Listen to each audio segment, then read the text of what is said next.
अनंत कोटी ब्रह्मांड नायक राजाधिराज योगराज श्री स्वामी समर्थ महाराज, तेजोनिधी सद्गुरू परमपूज्य मोरे दादा आणि अखिल भारतीय श्री स्वामी समर्थ गुरुपीठाचे प्रमुख प्रातस्मरणीय वंदनीय परमपूज्य गुरुमाऊलींच्या चरणी त्रिवार वंदन. सन्माननीय व्यासपीठावरील सर्वच सन्माननीय मान्यवर, आपल्या आज उपस्थित असलेले प्रामुख्यानं या संस्कार एक्सपो 2026 म्हणजेच संस्कार महोत्सवाचे मुख्य मार्गदर्शक आणि संकल्पनाकार आदरणीय या जिल्ह्याचे जिल्हाधिकारी श्री दिलीप स्वामी सर, त्याचबरोबर व्यासपीठावरील सर्वच सन्माननीय मान्यवर, त्यात आमचे आदरणीय श्री विशाल मकवाने साहेब जे नाशिकला इन्कम टॅक्स कमिशनर आहेत, बालसंस्कार विद्यार्थी ते IAS असा प्रवास ते करणारे, आणि त्याचबरोबर इतर या मंचावर असणारे सन्माननीय मान्यवर, त्यात आदरणीय श्री मंदार जोशी सर, त्याचबरोबर सौ विद्या शुतोळे मॅडम ज्या एम्प्लॉयमेंट या विभागाच्या अधिकारी, त्याचबरोबर महाराष्ट्र शासनाच्या एम्प्लॉयमेंट विभागाचे अनेक पदाधिकारी या मंचावर बसलेले आहेत. लोकप्रतिनिधी आदरणीय वर्षताई भुमरेताई या सुद्धा आजच्या कार्यक्रमाला मार्गदर्शक म्हणून लाभलेल्या आहेत. याशिवाय अनेक मान्यवर महत्वाचे या मंचावर बसलेले आहेत.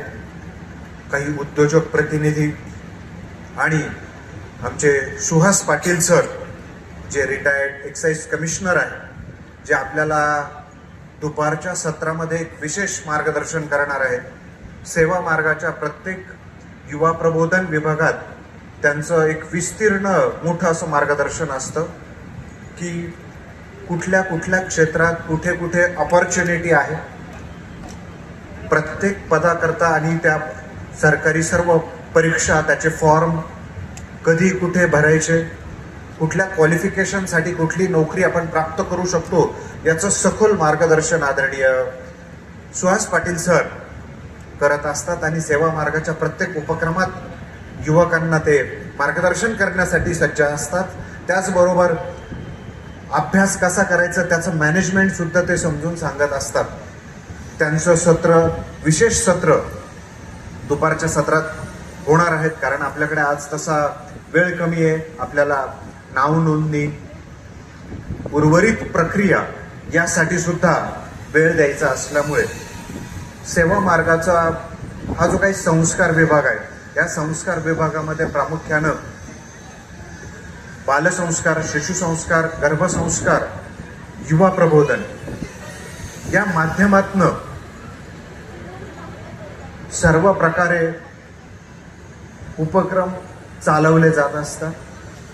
आणि ही सर्व उपक्रम या देशात आदर्श नागरी पिढी घडवण्याकरता, सुसंस्कारित पिढी घडवण्याकरता हे सर्व उपक्रम परमपूज्य गुरु माऊलींच्या मार्गदर्शनाखाली गेली 40-50 वर्षांपासून सुरू आहे. तसं या श्री स्वामी समर्थ सेवा मार्गाची परंपरा गेली 70 वर्षांचा तो इतिहास आहे. सद्गुरू परमपूज्य श्री मोरे दादा असतील आणि त्यानंतर परमपूज्य गुरु माऊलींचं आतापर्यंतचं कार्य असेल, या माध्यमातून खऱ्या अर्थानं केवळ 20% अध्यात्म, 80% समाजकार्य अशा पद्धतीत या कार्याला जोड देऊन हे स्वामी कार्य खऱ्या अर्थानं मानवी पिढी घडवण्याचं कार्य सुरू आहे.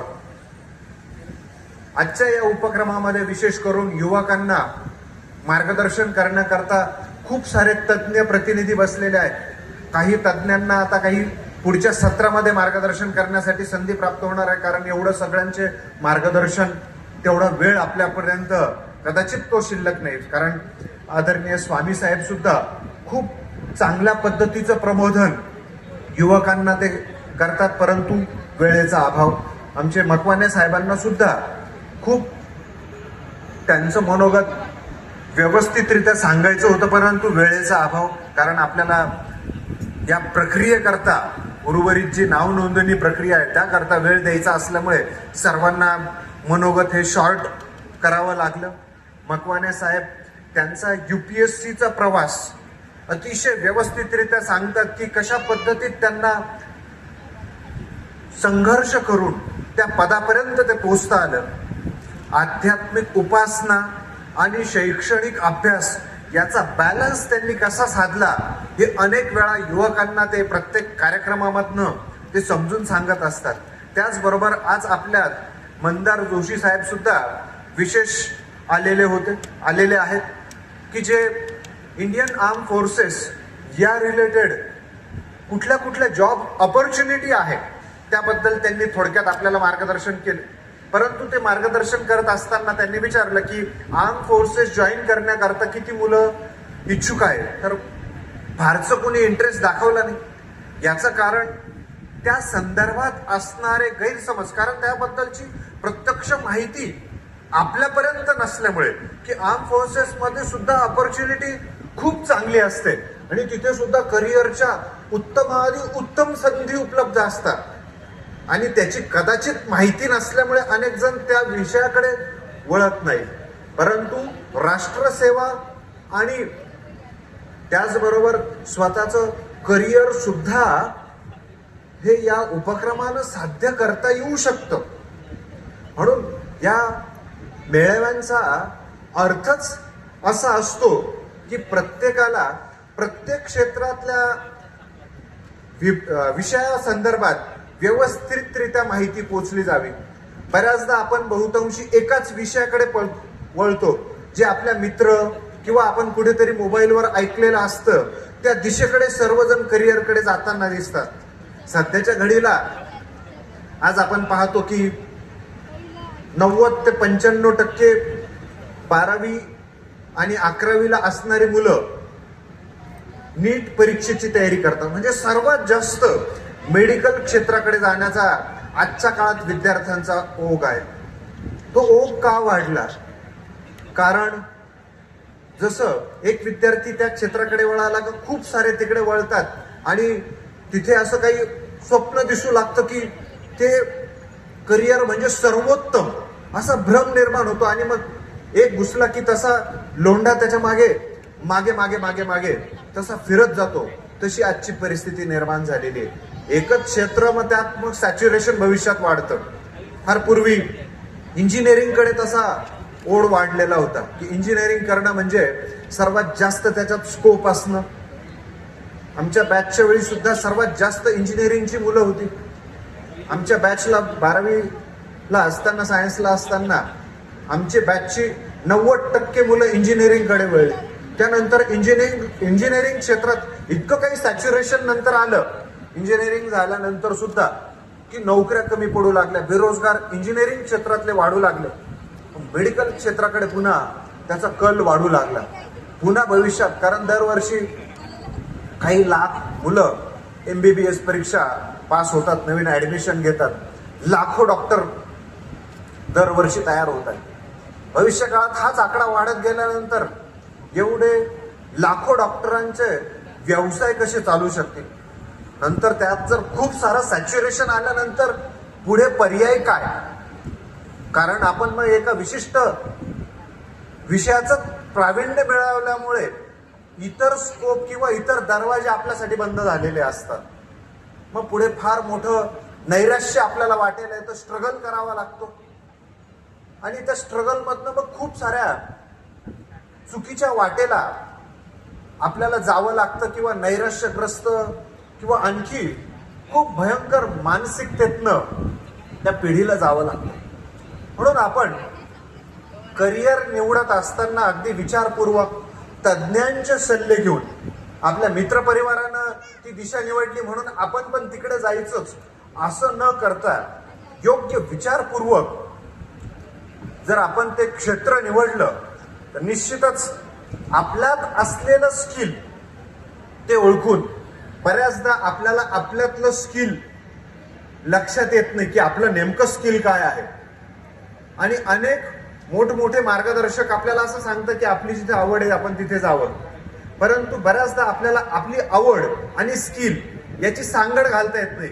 एखाद्या विशिष्ट क्षेत्राकडे आपला कल असू शकतो, आवड असू शकते की हे क्षेत्र आपल्याला खूप आवडतं, आपण तिकडेच जायला हवं, परंतु त्यात जर आपलं स्किलच नसेल, आपलं स्किल जर वेगळं असेल तर हे ओळखणं अत्यंत गरजेचं आहे. म्हणून यासाठी वेगवेगळ्या स्तरावर या सेवा मार्गाच्या या युवा प्रबोधन विभागाच्या माध्यमातून काउन्सिलिंग, काही वेगवेगळ्या टेस्ट घेऊन मार्गदर्शन केलं जातं. त्यात DMIT टेस्ट असेल किंवा अन्य काही वेगवेगळ्या टेस्ट आहेत, त्या टेस्ट घेतल्या जातात आणि त्या टेस्टच्या आधारावर हे करिअर तुम्ही कुठलं निवडावं, कुठल्या दिशेला जावं याचं मार्गदर्शन केलं जात असतं. याकडे बघताना आणखी एक विषय आहे. आपल्या पूर्वाचार्यांनी, ऋषीमुनींनी सुद्धा काही शास्त्र निर्माण केलेली होती की ती शास्त्राचा वापर करून आपण आपल्यातलं स्किल ओळखावं. आज ती शास्त्र बदनाम झालेली आहे. त्यात हस्तसामुद्रिक शास्त्र असेल, ज्योतिषशास्त्र असेल, याचा आधार घेऊन सुद्धा करिअर पूर्वी निवडलं जात असेल. परंतु परमपूज्य गुरुमाऊली ही सर्व शास्त्र ओपनली सर्व विद्यार्थ्यांना समजून सांगतात की तुमच्या हातावर मध्यभागी अशी क्रॉस फुली असेल तर ही मुलं तंत्र, यंत्र म्हणजेच टेक्निकली ते खूप परफेक्ट असू शकतात. त्यांनी जर ते टेक्निकल सब्जेक्ट निवडला तर ते खूप चांगल्या पद्धतीचे त्यांचं करिअर होऊ शकतं. अशा कारणांसाठी ही सगळी शास्त्र वापरली जावी हा अट्टास या सेवा मार्गातनं या सर्व गोष्टी वैज्ञानिक दृष्टिकोनातनं सांगितल्या जातात. परंतु आजच्या या बदलत्या युगात या शास्त्रांचा गैरवापर किंवा त्याचा मिसयूज झाल्यामुळे ही शास्त्र सुद्धा आजच्या काळात बदनाम झालेली आहे. कारण का, त्याच्याकडे पाहण्याचा चुकीचा दृष्टिकोन आणि त्याचा गैरवापर आणि त्यात असलेली कमी माहिती यामुळे सुद्धा अनेकांचा संभ्रम निर्माण होतो. संख्याशास्त्राचा वापर करून देखील करिअर आपण नेमकं कुठलं निवडावं याची सुद्धा माहिती दिली जाते. असं काही नाही की एखाद्या तज्ज्ञालाच ते विचारलं पाहिजे. त्यासाठी सेवा मार्गाचा एक पंचामृत ग्रंथ आहे, तो आपण जर वाचला आणि आपल्या जन्मतारखेची टोटल भाग्यांकाची जन्मात तिथीची जर टोटल केली आणि ती वापरून आपण आपलं स्किल समजून घेतलं की आपलं स्किल कुठल्या क्षेत्राकडे चांगलं आहे आणि मग त्या क्षेत्राकडे जर आपण वळलो तर भविष्य काळात आपल्याला खूप चांगली त्या क्षेत्रात प्रगती करता येऊ शकते. अशासाठी देखील ही शास्त्र वापरली गेली पाहिजे. म्हणून या श्री स्वामी समर्थ सेवा मार्गाच्या माध्यमातून हे करिअर निवडत असताना भारतीय प्राचीन शास्त्रांचा देखील खूप चांगल्या पद्धतीत वापर केला गेलेला आहे.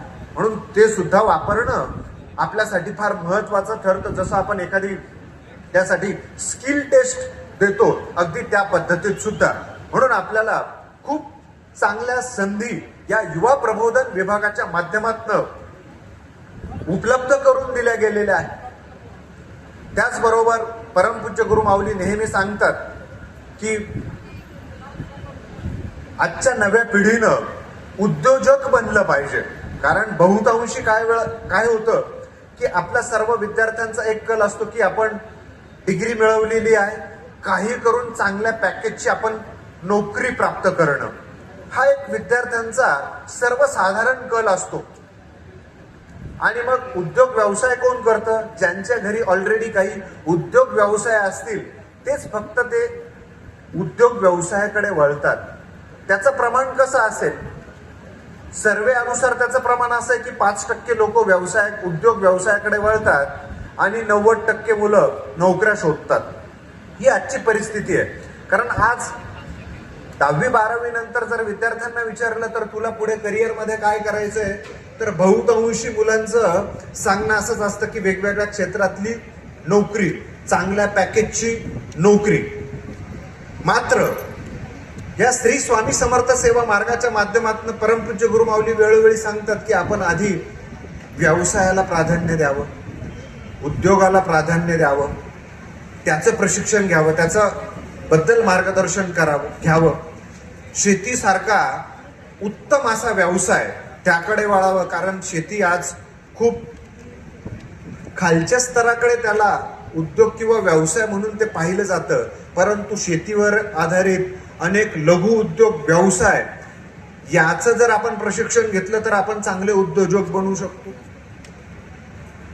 नोकरी करण्याचा कल का? तर आज आपली जी शिक्षण पद्धती आहे ती अशा पद्धतीत बदललेली गेलेली होती.